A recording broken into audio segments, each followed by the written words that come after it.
হযরত সালাবাতুল আনসারী নামে একজন সাহাবী। সালাবাতুল আনসারী ওনার বাড়ি হলো মদিনা, আর মক্কা থেকে হিজরত করে এসেছেন, তার নাম হলো সাঈদ ইবনে আব্দুর রহমান। এই দুইজনকে রাসূল ভ্রাতৃত্ব করে দিয়েছেন, তোমাদেরকে ভাই ভাই বানায়া দিলাম, এক ফ্যামিলিতে চলাফেরা করবে। তবুকের যুদ্ধের সময় আল্লাহর হাবিব রাহমাতুল আলামিন যুদ্ধের মধ্যে চলে গেলেন, আর সাঈদ ইবনে আব্দুর রহমানকে সাথে নিয়ে গেলেন।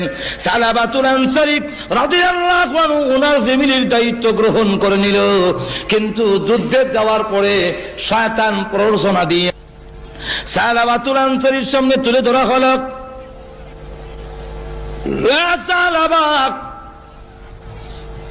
সাঈদ ইবনে আব্দুর রহমানের স্ত্রী বড় সুন্দরী, স্বামী বাড়িতে নাই, বিরাট বড় সুবর্ণ সুযোগ। এই প্রলোভন দিয়ে পর্দার ভিতরে নিয়ে গেল। সালাবা ওই মহিলার হাত গিয়ে ধরেছে, যেই মাত্র টান দিল, মহিলা ডাক দিয়ে বলে, সালাবা রে, তোর কি আল্লাহর ভয় নাই? কিয়ামতের মাঠে কি তুই আল্লাহর সামনে দাঁড়াবে না? তোর ভাইয়ের আমানতের খেয়ানত তুই কেমনে করবি? হযরত সালাবাতুল আনসারী নামে একজন সাহাবী। সালাবাতুল আনসারী ওনার বাড়ি হলো মদিনা, আর মক্কা থেকে হিজরত করে এসেছেন, তার নাম হলো সাঈদ ইবনে আব্দুর রহমান। এই দুইজনকে রাসূল ভ্রাতৃত্ব করে দিয়েছেন, তোমাদেরকে ভাই ভাই বানায়া দিলাম, এক ফ্যামিলিতে চলাফেরা করবে। তবুকের যুদ্ধের সময় আল্লাহর হাবিব রাহমাতুল আলামিন যুদ্ধের মধ্যে চলে গেলেন, আর সাঈদ ইবনে আব্দুর রহমানকে সাথে নিয়ে গেলেন। সালাবাতুল আনসারী রাদিয়াল্লাহু আনহু ওনার ফ্যামিলির দায়িত্ব গ্রহণ করে নিল, কিন্তু যুদ্ধে যাওয়ার পরে শয়তান প্ররোচনা দিয়ে সালাবাতুল আনসারীর সামনে তুলে ধরা হলো,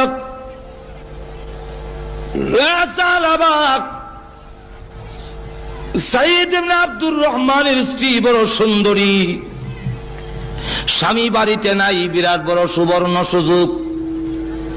এই প্রলোভন দিয়ে পর্দার ভিতরে নিয়ে গেল।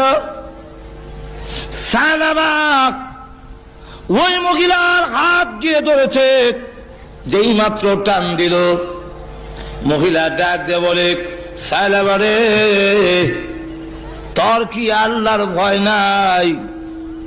কিয়ামতের মাঠে কি তুই আল্লাহর সামনে দাঁড়াবে না? তোর ভাইয়ের আমানতের খেয়ানত তুই কেমনে করবি? হযরত সালাবাতুল আনসারী নামে একজন সাহাবী। সালাবাতুল আনসারী ওনার বাড়ি হলো মদিনা, আর মক্কা থেকে হিজরত করে এসেছেন, তার নাম হলো সাঈদ ইবনে আব্দুর রহমান। এই দুইজনকে রাসূল ভ্রাতৃত্ব করে দিয়েছেন, তোমাদেরকে ভাই ভাই বানায়া দিলাম, এক ফ্যামিলিতে চলাফেরা করবে। তবুকের যুদ্ধের সময় আল্লাহর হাবিব রাহমাতুল আলামিন যুদ্ধের মধ্যে চলে গেলেন, আর সাঈদ ইবনে আব্দুর রহমানকে সাথে নিয়ে গেলেন। সালাবাতুল আনসারী রাদিয়াল্লাহু আনহু ওনার ফ্যামিলির দায়িত্ব গ্রহণ করে নিল, কিন্তু যুদ্ধে যাওয়ার পরে শয়তান প্ররোচনা দিয়ে সালাবাতুল আনসারীর সামনে তুলে ধরা হলো,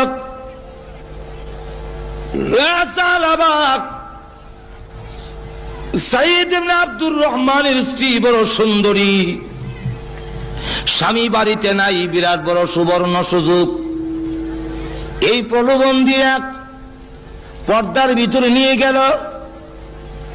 সালাবা ওই মহিলার হাত গিয়ে ধরেছে, যেই মাত্র টান দিল, মহিলা ডাক দিয়ে বলে, সালাবা রে,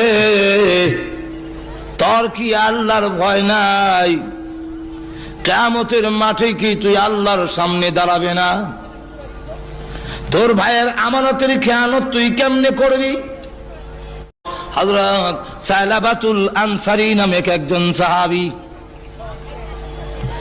সালাবাতুল আনসারী ওনার বাড়ি হলো মদিনা, আর মক্কা থেকে হিজরত করে এসেছেন, তার নাম হলো সাঈদ ইবনে আব্দুর রহমান। এই দুইজনকে রাসূল ভ্রাতৃত্ব করে দিয়েছেন, তোমাদেরকে ভাই ভাই বানায়া দিলাম, এক ফ্যামিলিতে চলাফেরা করবে।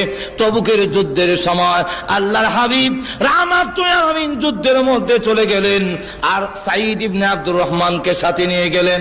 সালাবাতুল আনসারী রাদিয়াল্লাহু আনহু ওনার ফ্যামিলির দায়িত্ব গ্রহণ করে নিল। কিন্তু যুদ্ধে যাওয়ার পরে শয়তান প্ররোচনা দিয়ে সালাবাতুল আনসারীর সামনে তুলে ধরা হলো, সালাবা,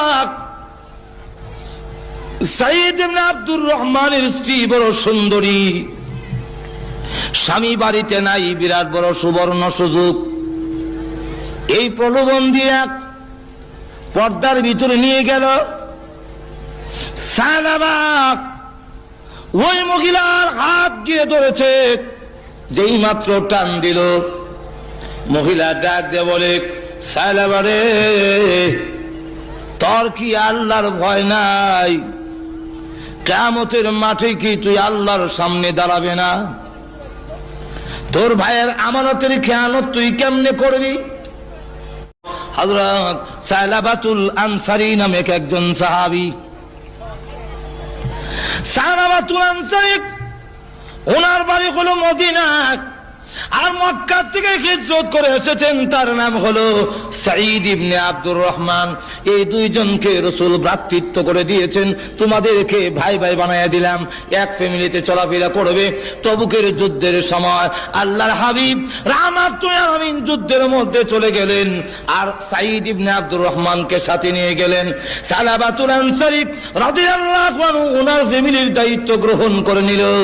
কিন্তু যুদ্ধে যাওয়ার পরে শয়তান প্ররোচনা দিয়ে সালাবাতুল আনসারীর সামনে তুলে ধরা হলো,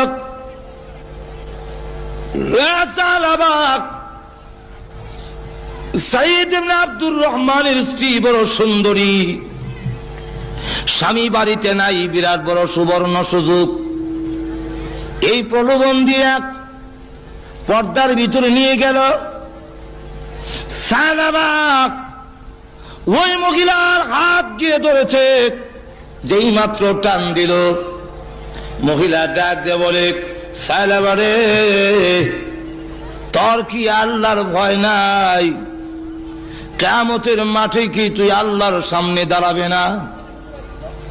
তোর ভাইয়ের আমানতের খেয়ানত তুই কেমনে করবি?